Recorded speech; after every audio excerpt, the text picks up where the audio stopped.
Hey. So it's summer again, and I guess I haven't looked at my calendar, but I haven't made a video in how long? You don't keep my promises. Well, time to stay cooped up in my room rewatching Voltron season 6. Did you guys see season 6? It was like the best season ever. Oh my gosh, I was eternally screaming the whole time. This isn't what I signed up for. It's season 1. This fandom is literally tearing me apart. But it's okay, because I think we're all slowly dying anyways. I don't have a lot of stories that really relate to summer, except for one in particular, but it's too soon to tell it, so I'm just gonna throw it into the 2019 next year bucket. Oh, and thank you so much to everybody who's been encouraging me with such nice comments to keep doing what I do. You guys are my motivation, and even though this channel is very small and I don't have that many subscribers, I'm not that popular, you guys are the best. Thank you. And I really mean it genuinely. So I'm gonna keep doing what I do in a very, very, very slow process. Anyways, straight to the videos. So my family and I like to take long vacations during the summer to different states or out of the country. So when I was around 6 years old, we decided to go to Africa. And you know, that's very far from America. So it's gonna be a very long plane ride. And that's where our story starts. I know most people have a fear of flying or heights, but that wasn't my issue. As a young child, my fear was porta potties. More specifically, closed, small spaces. Like, I didn't understand people who just walked in, did their business, and then they're locked inside, and they're like, "Oh god, I seem to be stuck in this small contraption. I guess I just should stay here and sit on the toilet and wait for help." Like, what? You're just gonna stay calm inside those closed-spaced walls that are just... Yeah. So, as you would imagine, I'd rather hold in my junk for hours on end instead of using it in that closed-spaced room. But this flight was flipping 22 hours long.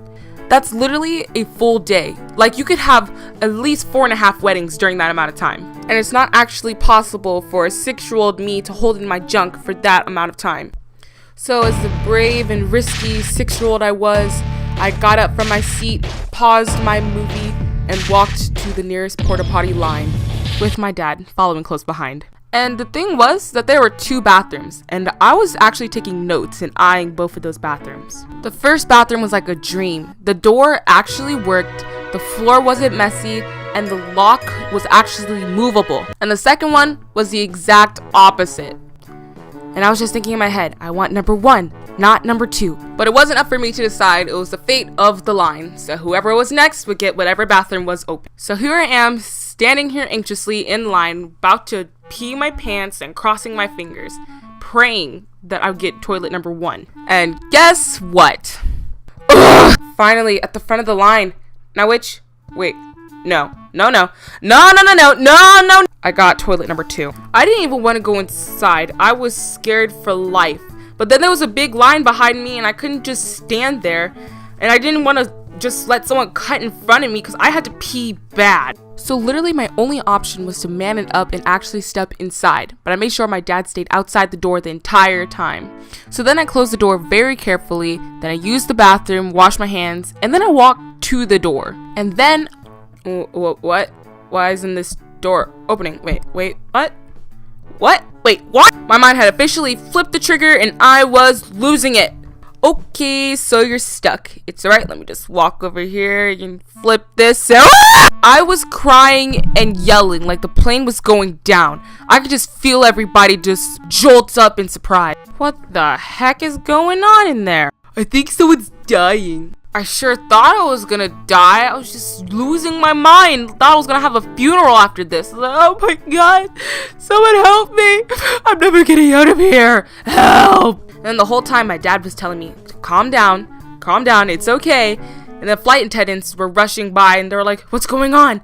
And then my dad was like, oh, she's just stuck in there. And they're like, oh, okay, sweetie, calm down. How do you know what's good for me? This dreadful scene went on for several minutes. And I don't remember locking the door. I just remember closing it because I was like, okay, door, don't play any tricks on me while I'm doing my business. And I could lie and say that the toilet started flooding over and I had barely any oxygen, but I was just screaming the whole time. That's it. And then I heard the flight attendants telling me something like, turn the crank. And I was like, what? Turn the crank. And then I saw a little crank thing where the lock was, and I turned it a couple of times, and then the door opened. It's okay. You can just close the door back. I'll just sit here in my shame. I was so embarrassed. The whole plane heard me, and I didn't even realize that I had to walk back to my seat afterwards. I could sense everybody just staring at me and thinking, this little girl caused all of this commotion? Embarrassed, I sat down and watched the rest of my movie. The end. So, the video's over. I hope you enjoyed it. Stay tuned for more. And you know, I haven't been here for a while, so please accept this apology song that I just made up 5 seconds ago. I'm sorry for not posting on time. Please forgive me. But this is my channel and I do what I want. So take that. Okay, thank you for watching. Subscribe. Tell your friends about me, guys. I never say that, but you should really tell your friends about me. You know, this is a really small channel.